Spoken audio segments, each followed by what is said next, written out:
Í þessu dæmi fáum við upplýsingar greindarvísitölu sem normatrið. Meðaltalið 100 og staðarfrávik 16.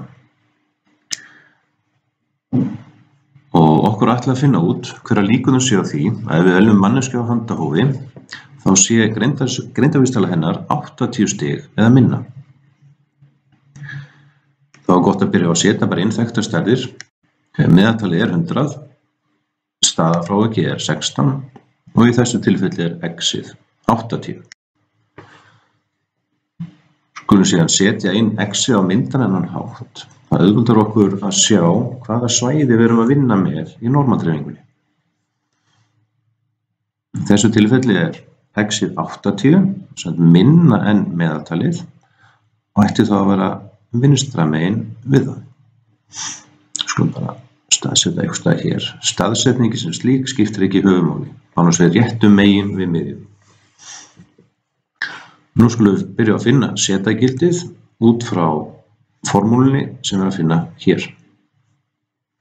Þannig þá jafnt og svið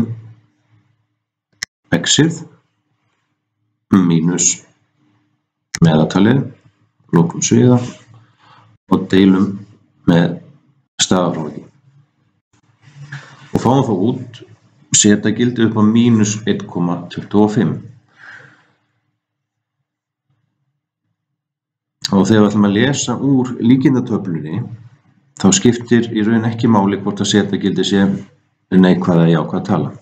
Þannig við höldum bara áfram og finnum 1,25 og fáum þá að setja líkurnar eru 0,3944.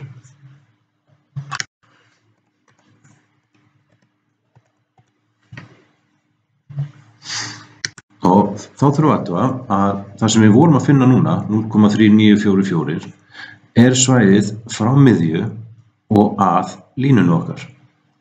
Við erum spurð hver líkurnar á greindarvísitala hennar sé 80 stig eða minna. Sem sagt, það er í raun verið að spurja þetta hérna svæði. Nú vitum við að þetta svæði er 50%, 0,5. Og þetta hérna svæði er einnig 0,5. Þannig ef við ætlum að finna þetta svæði, þá er einfaldast að byrja á því að 0,5 sem er þá allt svæðið, en drögum síðan frá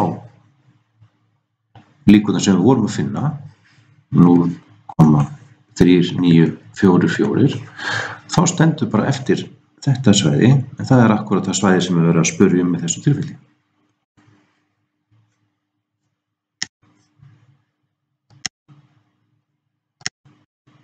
Þá fáum við svarið að það eru eingöngu 10,56% líkur á því að greindarvísitala hennar sé 80 stig eða minna.